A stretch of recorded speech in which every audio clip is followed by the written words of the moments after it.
Hello അസ്സലാമു അലൈക്കും welcome back. ഇന്നത്തെ നമ്മുടെ റെസിപ്പി ഒരു അടിപൊളിയായിട്ടുള്ള സ്നാക്കായിട്ടോ ഒക്കെ നമുക്ക് കഴിക്കാൻ പറ്റിയിട്ടുള്ള ഒരു അടിപൊളി ഐറ്റമാണ് നമ്മൾ ഇന്ന് കൊണ്ടുവന്നിട്ടുള്ളത്.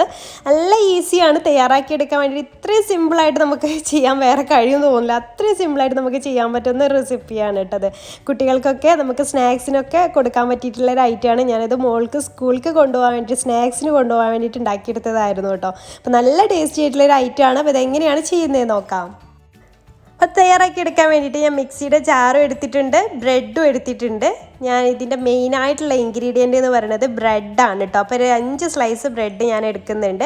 ആ ഒരു 5 സ്ലൈസ് ബ്രെഡ് മിക്സിയുടെ ജാറിലേക്ക് ഇട്ട് കൊടുക്കുക. ഇതിൻ്റെ അരികവശം കളയൊന്നും വേണ്ട, ഇത് മുഴുവനായിട്ട് തന്നെ നമുക്ക് എടുക്കാം. ഇത് നമുക്കൊന്ന് പൊടിച്ചെടുക്കണം. അപ്പോൾ നമ്മൾ മിക്സിയുടെ ജാറിലിട്ടിട്ട് പൊടിച്ചെടുക്കാം. അപ്പോൾ വെള്ളമൊന്നും ഇല്ലാതെ മിക്സിയുടെ ജാർ എടുക്കുക. എന്നിട്ട് അതിലേക്ക് ഇതിങ്ങനെ ജസ്റ്റ് ഒന്ന് ഇതുപോലെ ഇങ്ങനെ പിച്ചിയിട്ട് ഇട്ട് കൊടുക്കുക. എന്നിട്ട് നമുക്കിതൊന്ന് പൊടിച്ചെടുക്കാം. ഇപ്പോൾ ഇത് ഞാൻ പൊടിച്ചെടുത്തിട്ടുണ്ട്. ഇതിപ്പോൾ നല്ല ഡ്രൈ ആയിട്ടല്ലേ ഇരിക്കുക. ബ്രെഡ് പൊടിച്ചെടുത്താൽ കുറച്ച് ഡ്രൈ ആയിട്ട് നമുക്ക് കഴിക്കുന്ന സമയത്ത് തൊണ്ടയിൽ കുടുങ്ങുകയൊക്കെ ചെയ്യൂലേ. തൊണ്ടയിൽ ഇങ്ങനെ ഒരു വെള്ളമില്ലാത്ത പോലെ ആയിരിക്കും. അപ്പോൾ നമുക്കിതൊന്ന് ആവിയിലൊന്ന് വേവിച്ചെടുക്കണം. ജസ്റ്റ് ഒരു 5 മിനിറ്റ് വേവിച്ചെടുത്താൽ മതി. വേവിക്കാമെന്നല്ല, അത് വെന്തിട്ടുള്ള സാധനം തന്നെയാണ്. ജസ്റ്റ് ഒന്ന് അതൊന്ന് നല്ലൊരു സോഫ്റ്റ് ആവാൻ വേണ്ടിയിട്ടാണ്. അപ്പോൾ ഞാനിതൊരു സ്റ്റീലിൻ്റെ ബൗളിലേക്ക് ഇട്ട് കൊടുത്തിട്ടുണ്ട്. എന്നിട്ട് ഇതിലേക്ക് കുറച്ച് വെള്ളം, ഒരുപാട് വെള്ളമല്ല, കുറച്ച് വെള്ളം എല്ലാ ഭാഗത്തേക്കും ഇങ്ങനെ സ്പ്രെഡ് ചെയ്ത് കൊടുക്കുക. കൈ വെച്ചിട്ട് ഇങ്ങനെ ജസ്റ്റ് ഒന്ന് മിക്സ് ചെയ്ത് കൊടുക്കുക. 2-3 തവണ ഇങ്ങനെ ജസ്റ്റ് കുറച്ച് വെള്ളം എടുത്തിട്ട് ഇങ്ങനെ മിക്സ് ചെയ്യുക. ഒരുപാടാക്കരുത്, അപ്പോൾ നമ്മുടെ ബ്രെഡ് കട്ടിയായി പോകും. അപ്പോൾ അത് ശ്രദ്ധിക്കുക. വളരെ കുറച്ച് മാത്രം, അതെല്ലാ ഭാഗത്തേക്കും ചെറുതായിട്ടൊന്ന് നനവെത്തുന്ന രീതിയിൽ. ഓക്കെ, ഇത്രയും മതി. എന്നിട്ട് എല്ലാ ഭാഗത്തേക്കും ഇങ്ങനെ ജസ്റ്റ് ഒന്ന് മിക്സ് ചെയ്തിട്ട് എടുക്കുക. എന്നിട്ട് നമുക്കിത് ആവിയിലൊന്ന് കുക്ക് ചെയ്തിട്ട് എടുക്കണം. കുക്ക് ചെയ്യാന്ന് പറഞ്ഞാൽ ഒരു 5 മിനിറ്റ് ആവിയിൽ വേവിച്ചെടുത്താൽ മതി കേട്ടോ. അപ്പോൾ നല്ല സോഫ്റ്റ് ആയിട്ട് നമുക്ക് ഈ ഒരു ബ്രെഡ് ക്രംസ് കിട്ടും. അപ്പോൾ ഞാനതിന് വേണ്ടിയിട്ട് ഒരു സ്റ്റീമറിൽ വെള്ളം വെച്ചിട്ട് ചൂടാൻ വെച്ചിട്ടുണ്ടായിരുന്നു. അപ്പോൾ അതിലേക്ക് ഈ ഒരു ബൗൾ വെച്ച് കൊടുക്കുകയാണ്. എന്നിട്ട് നമുക്കൊരു 5 മിനിറ്റ്, കറക്റ്റ് 5 മിനിറ്റ് മതി കേട്ടോ. അതിൽ കൂടുതൽ ആവശ്യമില്ല. എന്നിട്ട് അടച്ച് വെച്ചിട്ട് നമുക്കൊരു 5 മിനിറ്റ് സ്റ്റീം ചെയ്തിട്ട് എടുക്കാം. അതേസമയം നമുക്കിതിലേക്ക് വേണ്ടിയിട്ടുള്ള വേറൊരു ഐറ്റം സംഭവം റെഡിയാക്കി എടുക്കാം. അപ്പോൾ അതിന് വേണ്ടിയിട്ട് ചെറിയൊരു കുഞ്ഞു പാൻ എടുത്തിട്ടുണ്ട്. അതിലേക്ക് 1-1.5 ടീസ്പൂണ് നെയ്യ് ഒഴിച്ചു കൊടുക്കാം. ഞാൻ 5 സ്ലൈസ് ബ്രെഡെല്ലാം എടുത്തിട്ടുള്ളൂ. അപ്പോൾ അതിന് വേണ്ടിയിട്ട് 1.5 ടീസ്പൂണൊക്കെ മതി കേട്ടോ നെയ്യ്. അതൊന്ന് ചൂടായിട്ട് വരുമ്പോൾ അതിലേക്ക് അണ്ടിപ്പരിപ്പും മുന്തിരിയും ചേർത്തിട്ട് നമുക്കൊന്ന് റോസ്റ്റ് ചെയ്തിട്ട് എടുക്കണം.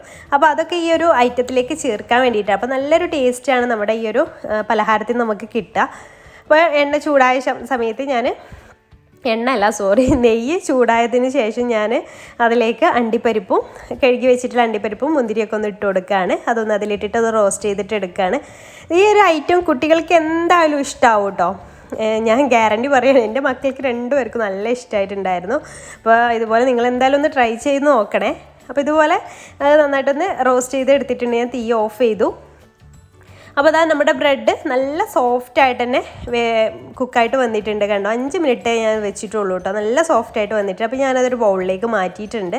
ഇനി നമുക്കിതിലേക്ക് കുറച്ച് ഇൻഗ്രീഡിയൻസ് ഒക്കെ ഒന്ന് ചേർത്ത് കൊടുക്കണം. ഇപ്പോൾ നമ്മൾ ചെയ്തെടുത്തിട്ടുള്ള ആ ഒരു അണ്ടിപ്പരിപ്പും മുന്തിരിയൊക്കെ ഒന്ന് റോസ്റ്റ് ചെയ്ത് അത് ഇതിലേക്ക് നെയ്യോട് കൂടെ ഇതിലേക്ക് ഒഴിച്ചു കൊടുക്കാം. പിന്നെ അതിലേക്ക് നമുക്ക് ചേർത്ത് കൊടുക്കേണ്ടത് പഞ്ചസാര ചേർത്ത് കൊടുക്കണം. നമ്മുടെ മധുരത്തിന് ആവശ്യമായിട്ടുള്ള പഞ്ചസാര ചേർത്ത് കൊടുക്കണം.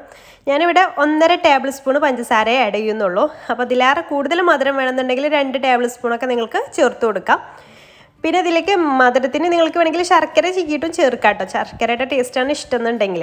പിന്നെ ഇതിലേക്ക് ഞാനൊരു 2.5 ടേബിൾ സ്പൂൺ തേങ്ങ ചിരകിയതാണ് ചേർക്കുന്നത്. തേങ്ങ ചിരകിയൊക്കെ നമ്മുടെ ഇഷ്ടത്തിനനുസരിച്ച് ചേർക്കാം കേട്ടോ. അപ്പോൾ ഞാൻ 2.5 ടേബിൾ സ്പൂൺ തേങ്ങ ചിരവിയതാണ് ചേർത്ത് കൊടുത്തിട്ടുള്ളത്. എന്നിട്ട് ഇതെല്ലാം കൂടെ നന്നായിട്ടൊന്ന് മിക്സ് ചെയ്തിട്ടെടുക്കുക. ഇത്രയേ ഉള്ളൂ, സിമ്പിളാണ്. അപ്പോൾ എല്ലാവർക്കും കുട്ടികൾക്ക് വരെ ഉണ്ടാക്കിയെടുക്കാൻ പറ്റുന്ന ഒരു റെസിപ്പിയാണ്. അതുപോലെ ടേസ്റ്റിൻ്റെ കാര്യത്തിൽ പറയാനില്ല. സിമ്പിളാണെന്ന് പറയുന്നതിന് പോലെ അത് സിമ്പിളാണെന്ന് വിചാരിച്ചിട്ട് ടേസ്റ്റിന് ഒരു കുറവുമില്ല കേട്ടോ. നല്ല ടേസ്റ്റുമാണ്. അപ്പോൾ എന്തായാലും നിങ്ങൾ ബ്രെഡൊക്കെ വീട്ടിലുണ്ടെങ്കിൽ കുട്ടികൾ വൈകുന്നേരം, ഇപ്പോൾ സ്കൂളൊക്കെ സ്റ്റാർട്ട് ചെയ്തല്ലോ അല്ലേ, കുട്ടികൾ വൈകുന്നേരം വരുമ്പോഴൊക്കെ ഉണ്ടാക്കി കൊടുക്കാൻ പറ്റുന്ന സിമ്പിളായിട്ടുള്ള റെസിപ്പിയാണ്. അപ്പോൾ എന്തായാലും ഒന്ന് ട്രൈ ചെയ്ത് നോക്കിയിട്ട് ഫീഡ്ബാക്ക് അറിയിക്കാൻ മറക്കരുത്. അതുപോലെ ഇതുപോലെ ട്രൈ ചെയ്യുന്നവരുണ്ടെങ്കിൽ എന്തായാലും കമൻറ്റിലൂടെ പറയാനും മറക്കരുത് കേട്ടോ. അപ്പോൾ ഇൻഷാ അല്ലാ പുതിയൊരു നല്ലൊരു വീഡിയോ ആയിട്ട് നമുക്ക് കാണാം അല്ലേ. പിന്നെ വേറൊരു കാര്യം, നമ്മുടെ ചാനൽ ഇതുവരെ സബ്സ്ക്രൈബ് ചെയ്യാത്തവരുണ്ടെങ്കിൽ പ്ലീസ് സബ്സ്ക്രൈബ് കൂടെ ചെയ്തിട്ട് സപ്പോർട്ട് ചെയ്യണേ. അപ്പോൾ താങ്ക്